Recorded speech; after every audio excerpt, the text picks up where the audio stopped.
Assalamualaikum warahmatullahi wabarakatuh. Alhamdulillah wa syukru ala ni'amillah Muhammad ibni Abdillah la haula wala quwata illa billah.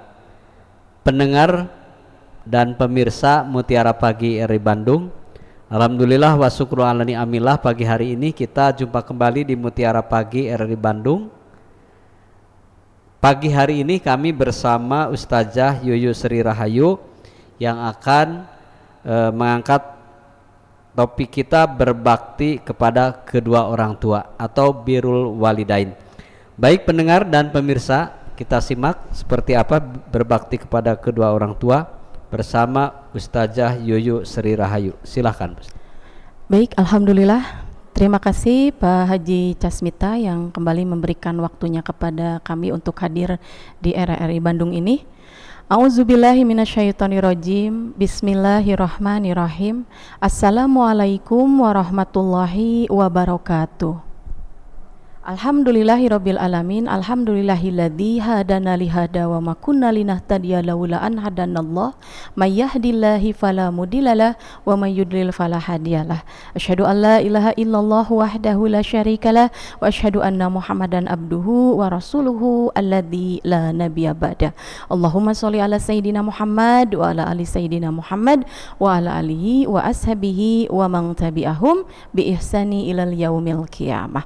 Rabbi shrah li sadri wa yassir li amri wahlul 'uqdatam min lisani yafqahu qawli. Asbahna wa asbahal mulku lillah, subhanaka la ilma lana illa ma 'allamtana innaka antal alimul hakim. Wa qala lahu ta'ala fi kitabihil karim wa huwa asdaqul qailin. A'udzubillahi minasyaitonir rajim.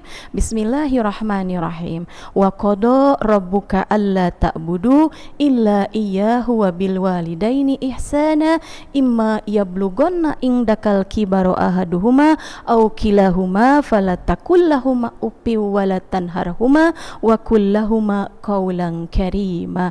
Al-ayah sadaqallahul adim.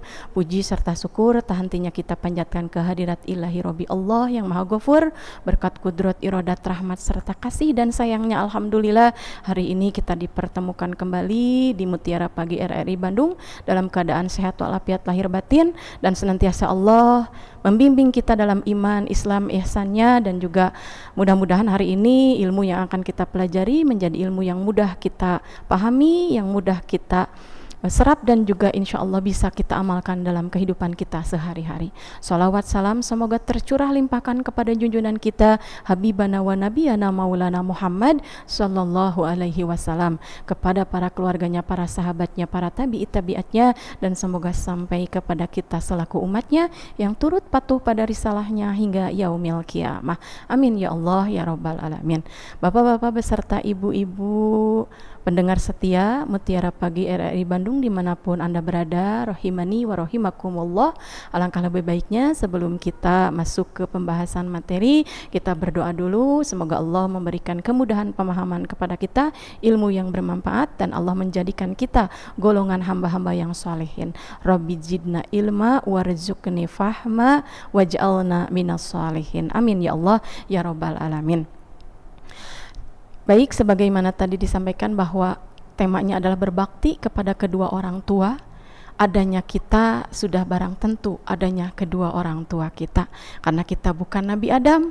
Nabi Adam diciptakan dari tanah, tidak punya ayah dan ibu, tapi kita tidak mungkin ada muncul di muka bumi ini tanpa adanya kedua orang tua kita. Ada ibu kita yang mengandung, ada bapak kita juga yang menafkahi, yang mengurusi segala kebutuhan kita, gitu ya.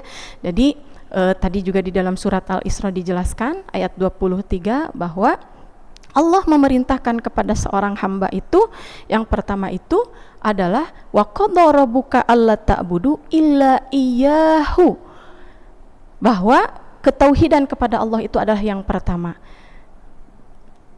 Kita mengesahkan Allah bahwa tiada Tuhan yang berhak disembah kecuali Allah Subhanahu wa taala, dan sesudah kita bertakwa kepada Allah, sesudah kita beriman kepada Allah, maka ada perintah Allah yang berikutnya, yaitu illa iyyahu wa bil walidaini ihsana, berbuat baik kepada kedua orang tua kita.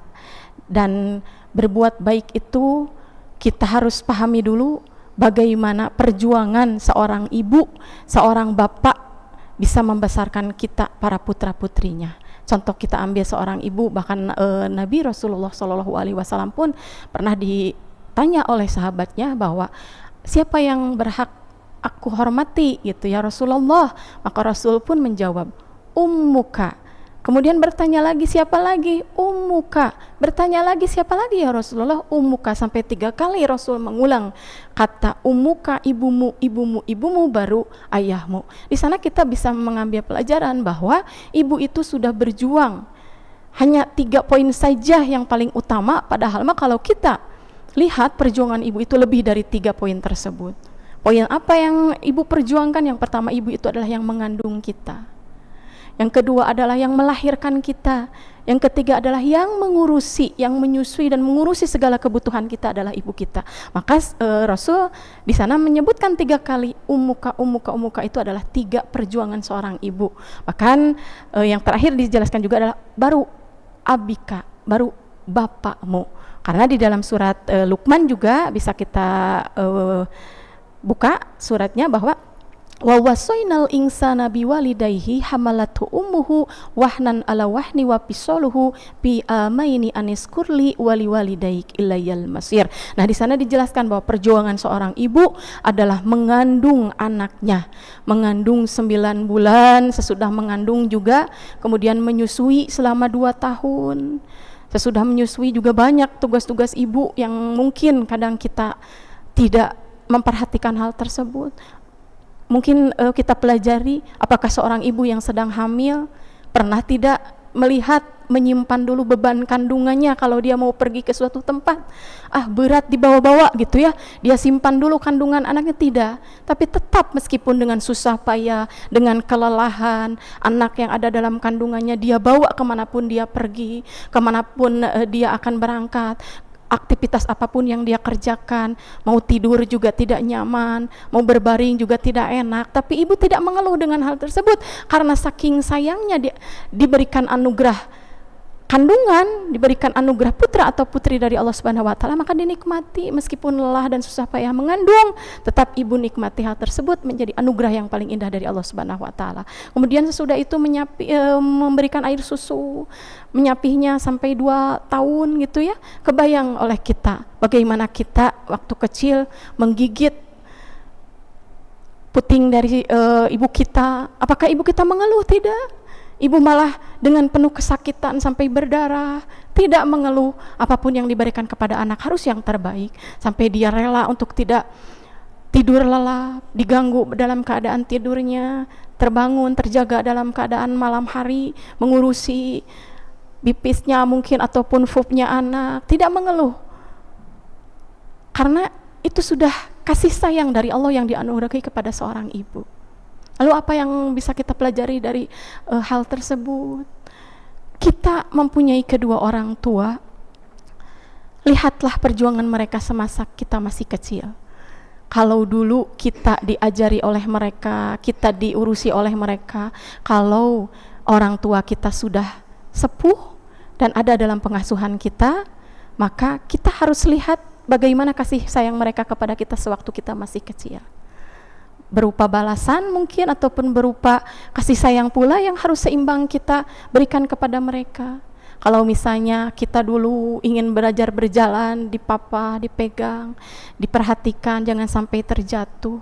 Kalau orang tua kita sekarang dalam keadaan sudah sepuh, kembali lagi rapuh, kembali lagi membutuhkan bantuan dari kita, lihatlah pada saat mereka memegang tangan kita, pada saat mereka sudah sepuh, kita yang menggantikan posisi, berbalik posisi kita yang tadinya kita dipegangi, justru sekarang kita yang memegangi kedua orang tua kita, memegang tangannya, mengurusi segala kebutuhannya, mendorong kursi rodanya gitu ya. Karena perjuangan dari kedua orang tua itu tidak ada yang bisa membalaskan.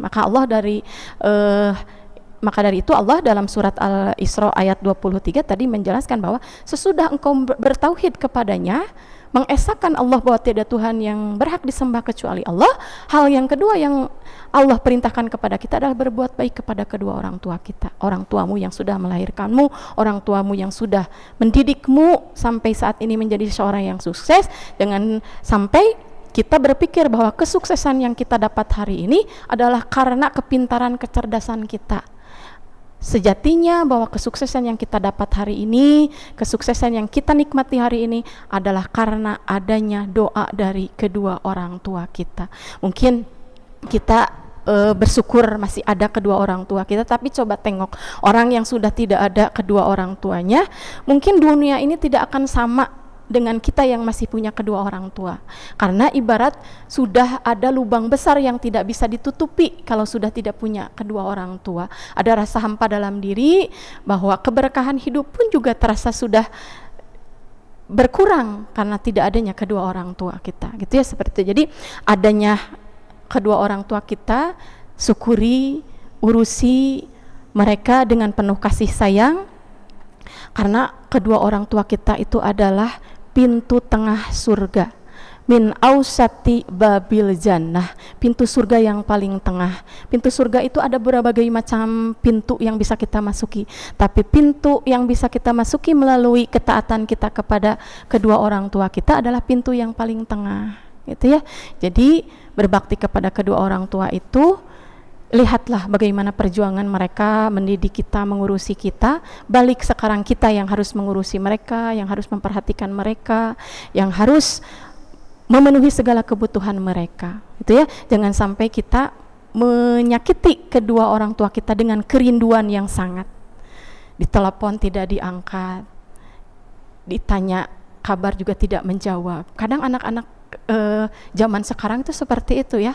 Kalau kita WA orang tua gitu kepada mereka, tidak dibaca gitu ya, ataupun biarin, paling juga nanya si mama atau ayah gitu ya, seperti itu. Padahal justru perhatian-perhatian kecil itu akan kita rindukan pada saat orang tua itu sudah tidak ada, gitu ya, seperti itu. Jadi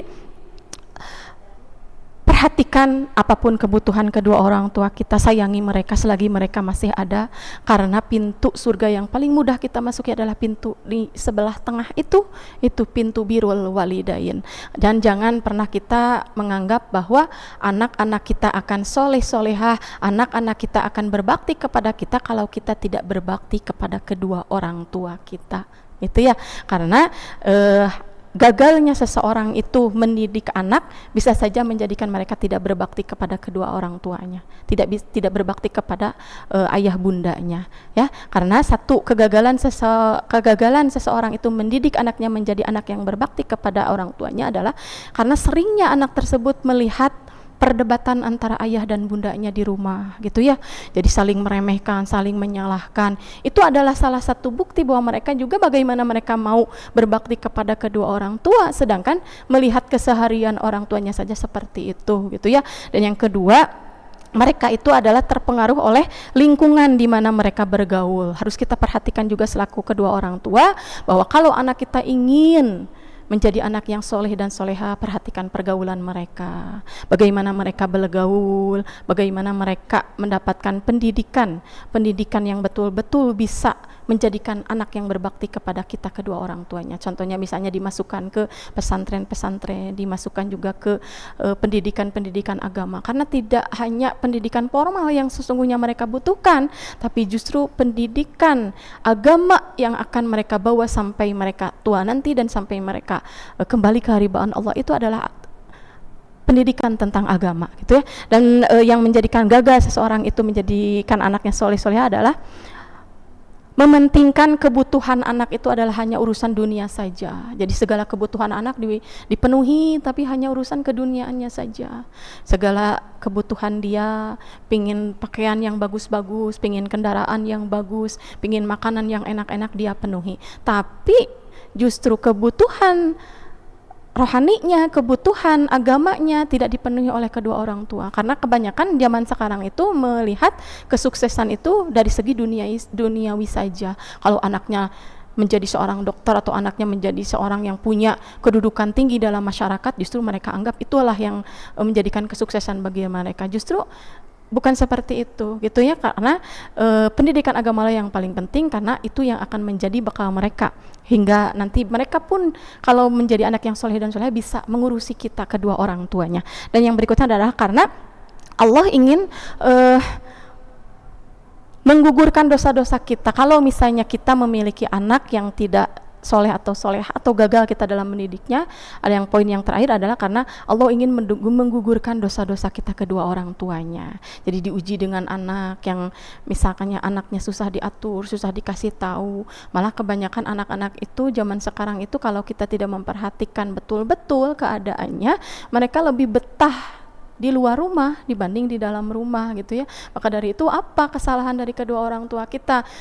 Perlihatan kepada mereka supaya keharmonisan dalam kehidupan berumah tangga, dalam kehidupan keluarga itu harmonis gitu ya. Beri contoh-contoh yang baik kepada anak sehingga anak pun nyaman menjadikan kedua orang tuanya itu menjadi sahabat terbaik. Kalau ada masalah sedikit pun, ada masalah apapun, pasti mereka ceritakan kepada kita orang tuanya dan memberikan solusi kita pun yang terbaik untuk mereka. Jangan sampai mereka justru mencari teman di luar, mencari kesibukan di luar, mencari pelampiasan di luar, sehingga justru itu yang akan menjerumuskan mereka menjadi anak yang tidak baik, anak yang tidak soleh dan soleha gitu ya. Nah, kalaupun misalkannya itu terjadi kepada salah satu orang tua gitu, maka jadikan itu adalah ujian dari Allah untuk menggugurkan dosa-dosa kita, tapi kita tetap berharap kepada Allah dengan mendoakan mereka supaya mereka menjadi anak yang soleh dan soleha. Jadi intinya bahwa kalau kita ingin anak-anak kita berbakti kepada kita, maka kita dulu yang harus diperhatikan, kita dulu yang harus bisa berbakti kepada kedua orang tua kita.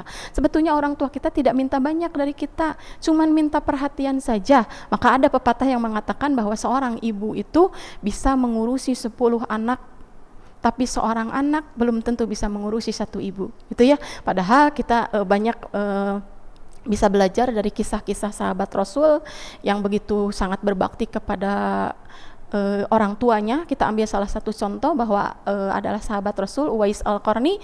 Beliau itu adalah salah satu sahabat yang sebetulnya tidak pernah bertemu dengan Rasulullah, tapi karena kesolehannya, karena berbaktinya beliau kepada ibunya, maka Rasul pun sangat mencintainya gitu ya. Dikisahkan bahwa Uwais Al-Qarni itu ibunya berkata kepada dia bahwa, Uwais, ibu ingin melaksanakan ibadah haji gitu ya. Padahal pada saat itu keadaan ibunya itu adalah lumpuh, tidak bisa berjalan sama sekali, dan Uwais pun juga pada saat itu sedang terkena penyakit kulit gitu ya. Kebayang oleh kita, coba kalau terjadi pada anak zaman sekarang, ibu mau haji, ya udahlah Bu, gak usah, uangnya juga dari mana, keadaannya juga seperti itu, udah nikmati saja yang ada. Mungkin jawaban anak zaman sekarang seperti itu, tapi tidak dengan Uwais Al-Qarni. Dengan permintaan dari seorang ibu seperti itu, dia justru berpikir dan mengusahakan hal tersebut supaya terwujud untuk ibunya. Maka dia pada saat itu dalam riwayat diceritakan membeli seekor lembu, dan lembu tersebut dia pakai untuk latihan untuk turun naik bukit dengan memangku, dengan dibawa lembu tersebut naik turun bukit terus menerus sampai dia tidak merasa kelelahan dan badannya juga menjadi terbentuk menjadi kuat gagah gitu ya. Setelah beberapa bulan dia jalani hal tersebut, dia menjadi orang yang kuat dan siap untuk melaksanakan ibadah haji nanti ke depannya gitu ya, pikirnya dia. Nah, kemudian dia berkata kepada ibunya, karena pada saat itu sudah memasuki bulan bulan mendekati bulan Zulhijjah gitu ya. Lalu dia berkata, "Ibu, ayo kita berangkat ibadah haji." Bagaimana perasaan seorang ibu dengan perjuangan seorang anak yang seperti itu, memperjuangkan untuk bisa melaksanakan ibadah haji. Lalu dia berangkat, kebayang, dari Yaman menuju Mekah untuk melaksanakan ibadah haji dengan digendong ibunya. Belum dalam kebutuhan kesehariannya, belum juga dalam mengurusi kebutuhan makannya, minumnya, kemudian tidurnya dan segala sesuatunya. Uwais Al-Qarni memenuhi segala kebutuhan ibunya, dan sampai dia di Mekah juga menuruti keinginan ibunya melaksanakan ibadah haji. Masya Allah, tabarakallah. Itu bisa menjadi pelajaran untuk kita bahwa sebetulnya kalau kita berkeinginan kuat untuk bisa menyenangkan hati kedua orang tua kita, bisa, insya Allah gitu ya. Karena orang tua itu sebetulnya mereka itu hanya butuh perhatian dari kita, tidak butuh banyak apapun dari kita yang kita dilihat dari segi materi, tidak, tapi perhatian saja sudah cukup. Kita temani gitu ya mereka untuk bisa bercerita apapun, karena orang tua itu biasanya kalau yang sudah sepuh itu ingin didengarkan. bercerita tentang keluarga, bercerita tentang anak-anaknya, bercerita tentang masa lalunya. Nah, kita harus bisa menjadi pendengar yang baik untuk kedua orang tua kita. Itu adalah salah satu bukti berbaktinya kita kepada mereka. Itu ya. Jangan hanya pikir kita memenuhi materinya saja, kebutuhan primernya saja, kebutuhan yang berurusan dengan duniawi saja, bukan. Tapi justru kebutuhan hati mereka yang dipenuhi oleh kita, yaitu berikan rasa senang kepada mereka, berikan rasa kebahagiaan kepada mereka, rasa nyaman kepada mereka, gitu ya. Karena tadi di dalam surat Al-Isra ayat 23 itu jangan sampai kalau mereka sudah sepuh dan ada dalam asuhan pengawasan kita, jangan sampai berkata saja, itu tidak boleh. Harus bertutur kata yang lembut, yang baik kepada kedua orang tua kita. Di sini kita ambil pelajaran bahwa kalau misalnya Allah punya satu dosa yang lebih kecil dari kata mungkin ditulis di Al-Isra tersebut ya, tapi kata saja itu adalah dosa yang mungkin menurut kita gitu kecil, tapi itu adalah merupakan dosa yang amat sangat besar, malah ditulis di dalam Al-Quran ya. Jangan sampai mengatakan saja kepada kedua orang tua kita, ataupun udah usah lama gitu ya, seperti itu. Jangan sampai, karena itu adalah merupakan dosa yang sangat besar gitu ya. Bertutur kata yang baiklah kepada kedua orang tua kita, sehingga rahmat Allah akan datang kepada kita ya. Ridallahi fi ridal walidain wa suhtillahi fi suhtil walidain. Jadi inti dari bahasan yang kita pelajari hari ini adalah yuk semangat untuk menyenangkan hati kedua orang tua kita. Berbakti itu adalah dengan cara memberikan perhatian yang terbaik untuk mereka dan juga menemani mereka di usia senja mereka. Mudah-mudahan kita semua termasuk anak-anak yang soleh dan solehah yang senantiasa memuliakan kedua orang tua kita, sehingga Allah pun akan memuliakan kita tidak hanya di dunia, tapi di akhirat pun Allah akan muliakan kita. Itu saja Pak Haji. Baik pendengar dan pemirsa, terima kasih Anda masih bersama kami di Mutiara Pagi RRI Bandung. Pagi hari ini Birrul Walidain dibahas oleh Ustazah Yuyu Sri Rahayu, yang alhamdulillah Anda bisa menyimak di FM 97,6 MHz, dan Anda bisa melihat kami di channel YouTube Mutiara Pagi RRI Bandung. Pendengar, di sesi terakhir dari apa yang disampaikan oleh Ustazah Yuyu Sri Rahayu, Birrul Walidain, seperti apa catatan-catatan yang sangat penting yang harus kita tanamkan kembali dalam ingatan kita. Silakan Ustazah. Ya, baik, bapak-bapak beserta ibu-ibu pendengar setia Mutiara Pagi RRI Bandung dimanapun Anda berada, rohimani wa rohimakumullah. Baik, kesimpulan yang bisa kita ambil hikmah dari apa yang disampaikan tadi, bahwa berbakti kepada kedua orang tua itu adalah jadikan kewajiban untuk kita ya, karena ingin kita dimuliakan oleh Allah, maka muliakanlah kedua orang tua kita selagi mereka masih ada di dunia ini gitu ya. Jadi bentuknya apa? Bentuknya adalah dengan cara memenuhi segala kebutuhan mereka, itu tidak hanya lahir saja atau materi saja, tapi batin mereka pun juga kita bahagiakan, kita senangkan. Karena yang kedua juga adalah surga yang paling mudah kita masuki adalah surga yang berada di paling tengah, yaitu surga Birrul Walidain. Dan yang ketiga, kalau kita ingin anak-anak kita soleh-solehah dan berbakti kepada kita, maka kita pun juga harus berbakti kepada kedua orang tua kita. Balasan itu ya, kalau ibaratnya mah timbal baliknya itu seperti itu. Dan yang keempat adalah senantiasa kita doakan kedua orang tua kita dengan doa yang mungkin ibu bapak sudah biasa mendawamkan, Robbighfirli wali walidaya warhamhuma kama robbayani shoghira. Itu ya, senantiasa baca hal tersebut dan juga doa tersebut, dan juga ajarkan kepada anak-anak kita pun juga bahwa doa tersebutlah yang ibu dan ayah butuhkan gitu ya, karena doa tersebut tidak akan terputus walaupun sampai kapanpun juga. Kalau mereka senantiasa mendoakan, doa itulah yang akan dikabul oleh Allah Subhanahu wa taala. Itu ya, mudah-mudahan kita semua termasuk hamba-hamba Allah yang senantiasa menjadi anak-anak yang berbakti kepada kedua orang tua kita dan bisa mendapatkan kemuliaan, keberkahan dengan keberbaktian kitanya kepada mereka gitu ya. Itu saja yang bisa disampaikan. Mohon maaf apabila ada yang kurang berkenan di hati pemirsa semua. Yang benarnya itu mutlak dari Allah Subhanahu wa taala, dan yang salahnya itu adalah murni dari kefakiran ilmu yang saya miliki. Aku qouli hada wa astagfirullahaladzim li walakum. Barakallahu lana walakum. Billahi taufiq wal hidayah wa ridha wal inayah. Assalamualaikum warahmatullahi wabarakatuh. Pendengar dan pemirsa, dari Anas bin Malik Rasulullah SAW bersabda, siapa yang ingin dipanjangkan umurnya dan ditambahkan rezekinya, maka hendaknya ia berbakti kepada kedua orang tuanya dan menyambungkan silaturahmi atau kekerabatan. Hadis riwayat Ahmad. Sampai di sini jumpa kita di Mutiara Pagi dari Bandung. Insya Allah di kesempatan lain kita berjumpa kembali. Mewakili kerabat kerja yang bertugas, saya Casminta Solihin pamit undur diri. Wassalamualaikum warahmatullahi wabarakatuh.